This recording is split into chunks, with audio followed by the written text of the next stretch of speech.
बांबू हा ऑक्सिजन जास्त देणारा, कार्बन डायऑक्साईड जास्ती शोषून घेणारा.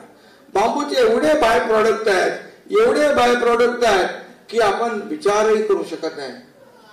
त्यामुळे खूप मोठ्या, आणि काही लोकांना बांबू पण लावायला पाहिजे. अरे असे लोक आहेत, सकाळी भोंगा वाजतो. अटल सेतूला विरोध केला. आज अटल सेतूवरून कोण आलाय? अटल सेतू बघा, तिथं म्हणाले हे फ्लेमिंगो पळून जाते. आता माझ्याकडे होतं ते डिपार्टमेंट. मी म्हणालो फ्लेमिंगो पळता कामा नये, जे करायचं ते करा, फ्लेमिंगो पळता कामा नये. फ्लेमिंगो वाटलं का?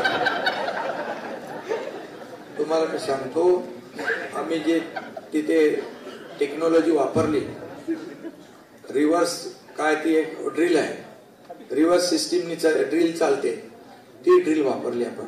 म्हणजे ड्रिलिंग होताना फ्लेमिंगोना बिलकुल आवाज नाही.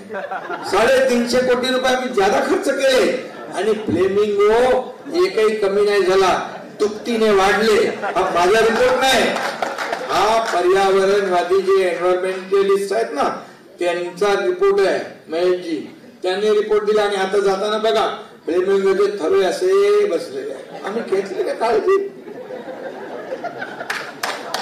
प्रो एन्व्हायरमेंट आमचं सरकार डेव्हलपमेंट करताना पर्यावरणाचा समतोल. आता बघा, आता आमचा पाशा पटेल आहे, त्या पाशा पटेल हे पर्यावरणाचं, आता झाडं आपण मोठ्या प्रमाणावर, शेवटी बघा ग्लोबल वॉर्मिंग, क्लायमेट चेंज, झाडाशिवाय पर्याय नाही, सावलीशिवाय पर्याय नाही.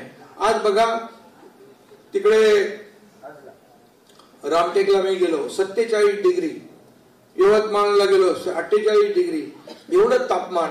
बोले आता जिंकणार आपण. अरे मला एवढे लोक भेटले, एवढे लोक. बोले साहेब आपली शीट पक्की.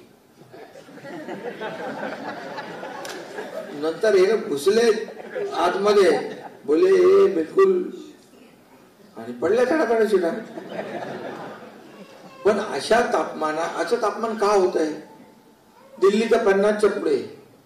आणि याचं कारण आपण झाडं लावतोय, वृक्षारोपण मोठ्या प्रमाणात. आणि पाशा पटेलला आम्ही सांगितले, काम दिलंय, ते मोठ्या प्रमाणावर बांबूची लागवड करतात. बांबू हा ऑक्सिजन जास्त देणारा, कार्बन डायऑक्साईड जास्ती शोषून घेणारा. बांबूचे एवढे बाय प्रॉडक्ट आहेत की आपण विचारही करू शकत नाही. त्यामुळे खूप मोठ्या, आणि काही लोकांना बांबू पण लावायला पाहिजे.